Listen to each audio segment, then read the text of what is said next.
केरल से एक ऐसी खबर आई जिसने हम सबको हिला कर रख दिया। एक वायरल वीडियो और उसके बाद एक इंसान की मौत। ये कहानी सिर्फ एक घटना की नहीं है, बल्कि ये दिखाती है कि आज के दौर में हमारी ऑनलाइन दुनिया कितनी ताकतवर और कितनी खतरनाक हो सकती है। चलिए इस पूरे मामले को जरा गहराई से समझते हैं। सोचिए, कहानी शुरू होती है बस एक मोबाइल फोन से जिस पर एक वीडियो डाला जाता है, और इसका अंत होता है एक जिंदगी के खत्म हो जाने से। एक मामूली से दिखने वाले पोस्ट ने उत्पीड़न, ऑनलाइन ट्रायल और आखिर में मौत की एक ऐसी जंजीर शुरू कर दी जिसे कोई रोक ही नहीं पाया। जैसा कि इस चर्चा में कहा गया, इस एक घटना ने मर्दों और औरतों दोनों के लिए कई मुश्किल सवाल खड़े कर दिए हैं। यहाँ सही और गलत के बीच की लकीर बहुत धुंधली सी हो गई है। तो चलिए इसी धुंधले को थोड़ा साफ करने की कोशिश करते हैं और देखते हैं कि सच आखिर है क्या। तो सबसे पहला सवाल तो यही है, एक बस के सफर का वीडियो देखते ही देखते एक जानलेवा हथियार में कैसे तब्दील हो गया। आइए उन घटनाओं के सिलसिले पर एक नजर डालते हैं जिसने सब कुछ बदल कर रख दिया। देखिए कि ये सब कुछ कितनी तेजी से हुआ। पहले दिन एक वीडियो पोस्ट होता है जिसमें उत्पीड़न का आरोप है। दूसरे ही दिन वो वीडियो वायरल हो जाता है, 20 लाख से ज्यादा लोग उसे देख लेते हैं।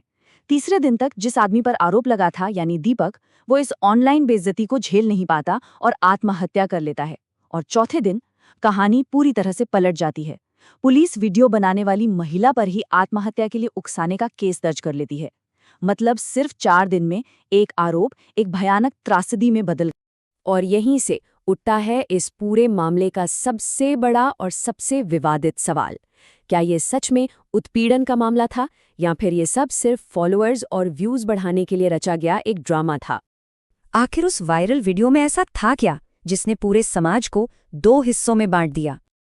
असल में वीडियो की सच्चाई उसकी अस्पष्टता में ही छिपी थी। जैसा कि चर्चा में बताया गया, कुछ चीजें थीं जो शक पैदा कर रही थीं, जैसे वीडियो बनाते वक्त उस महिला का मुस्कुराना, और उससे भी बड़ी बात, एक प्रोफेशनल गिम्बल का इस्तेमाल करना। मतलब क्या कोई उत्पीड़न के वक्त इतनी प्लानिंग के साथ रिकॉर्डिंग करता है?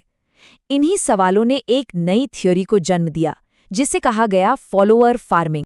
तो ये फॉलोअर फार्मिंग है क्या भला? इसका सीधा सा मतलब है व्यूज और फॉलोअर्स पाने के लिए जानबूझकर सनसनीखेज कंटेंट बनाना। ऐसा कंटेंट जो लोगों का ध्यान खींचे, जो वायरल हो जाए। और आलोचकों का यही मानना था कि शायद इस मामले में यही हो रहा था। तो यहाँ हमारे सामने 2 बिल्कुल अलग अलग कहानियां हैं। एक तरफ एक महिला के उत्पीड़न का दावा है और दूसरी तरफ ये शक है कि ये सब व्यूज के लिए बनाया गया कंटेंट था। सच इन दोनों में से क्या था, यही इस बहस का सबसे बड़ा मुद्दा बन गया। ये घटना हमें एक बड़े चौराहे पर लाकर खड़ा कर देती है। एक ऐसा चौराहा जहां न्याय के 2 रास्ते आपस में टकराते हैं। एक रास्ता है सोशल मीडिया की तेज लेकिन अक्सर क्रूर अदालत का, और दूसरा है हमारे कानून की धीमी लेकिन व्यवस्थित प्रक्रिया का। और जैसा कि इस चर्चा में सामने आया, दोनों रास्तों के अपने फायदे और नुकसान हैं। सोशल मीडिया की अदालत तब आवाज बनती है जब सिस्टम चुप हो जाता है। ये तुरंत न्याय का एक एहसास दिलाती है। लेकिन इसका सबसे बड़ा खतरा है बिना सबूत के ट्रायल, जहां भीड़ ही जज बन जाती है। और दूसरी तरफ है कानूनी प्रक्रिया, जो इस सिद्धांत पर चलती है कि जब तक कोई दोषी साबित ना हो, वो निर्दोष है। हाँ, ये धीमी हो सकती है, जटिल हो सकती है, लेकिन ये किसी की जिंदगी को एक ऑनलाइन भीड़ के हाथों बर्बाद होने से बचाती है। और ये बात इस त्रासदी का शायद सबसे दुखद सच है।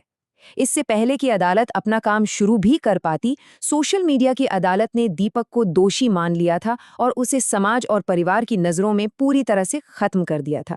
मतलब फैसला आने से बहुत पहले ही सजा सुना दी गई थी। लेकिन ये कहानी सिर्फ एक वीडियो और एक इंसान की नहीं है। इस एक घटना ने हमारे समाज में जेंडर को लेकर चल रही एक बहुत बड़ी और बहुत ही ज्यादा जटिल बहस को फिर से हवा दे दी है। इस घटना के बाद बहस एक और भी ज्यादा संवेदनशील मुद्दे पर चली गई, पुरुषों की मेंटल हेल्थ। चर्चा में ये चौंकाने वाला आंकड़ा सामने रखा गया कि भारत में पुरुषों की आत्महत्या दर महिलाओं के मुकाबले कहीं ज्यादा है। इसने पूरे मामले को एक नया एंगल दे दिया। और फिर इसी तर्क के जवाब में दूसरे पक्ष ने महिलाओं के खिलाफ होने वाली हिंसा का मुद्दा उठाया। ये आंकड़ा पेश किया गया कि भारत में हर साल लगभग 6000 औरतें सिर्फ दहेज के लिए मार दी जाती हैं। आंकड़ों की ये लड़ाई दिखाती है कि ये बहस कितनी गहरी और भावनाओं से भरी हुई है। तो पूरी बहस आकर इस एक दुविधा पर टिक गई, हमें किस पर ज्यादा ध्यान देना चाहिए, उस आम सच्चाई पर जहां महिलाएं अक्सर ताकत के गलत इस्तेमाल का शिकार होती हैं, या फिर उन दुर्लभ लेकिन बहुत नुकसान पहुंचाने वाले झूठे आरोपों पर जो असली पीड़ितों की लड़ाई को ही कमजोर कर देते हैं। और इसी बहस के बीच पुरुष आयोग बनाने की पुरानी मांग ने एक बार फिर से जोर पकड़ लिया। इसके समर्थक कहते हैं कि पुरुषों को झूठे आरोपों से बचाने के लिए इसकी सख्त जरूरत है। वहीं जो इसके खिलाफ हैं, उन्हें डर है कि कहीं ये महिलाओं के साथ होने वाले असली अन्याय के मुद्दे से ध्यान न भटका दे। तो इस दुखद कहानी और इस तीखी बहस के बाद सवाल ये उठता है कि एक समाज के तौर पे हम यहाँ से आगे कहाँ जाएं? हम ऐसा क्या करें कि ये सब फिर कभी ना हो? ये एक बहुत ताकतवर और शायद थोड़ी असहज करने वाली सच्चाई है। यह हमें याद दिलाता है कि वायरल कंटेंट के इस दौर में हम में से कोई भी सिर्फ एक दर्शक नहीं है। हर लाइक, हर कमेंट, हर शेयर एक पत्थर फेंकने जैसा है। जाने अनजाने में हम सब उस भीड़ का हिस्सा बन जाते हैं। तो फिर आगे का रास्ता क्या है? इस पूरी चर्चा से 3 जरूरी बातें निकल कर आती हैं। पहली, अपनी शिकायत अपनी टाइमलाइन पर नहीं, अधिकारियों को बताइए। कानूनी प्रक्रिया पर भरोसा रखिए। दूसरी, हर मामले को उसके तथ्यों के आधार पर देखिए, जेंडर के चश्मे से नहीं।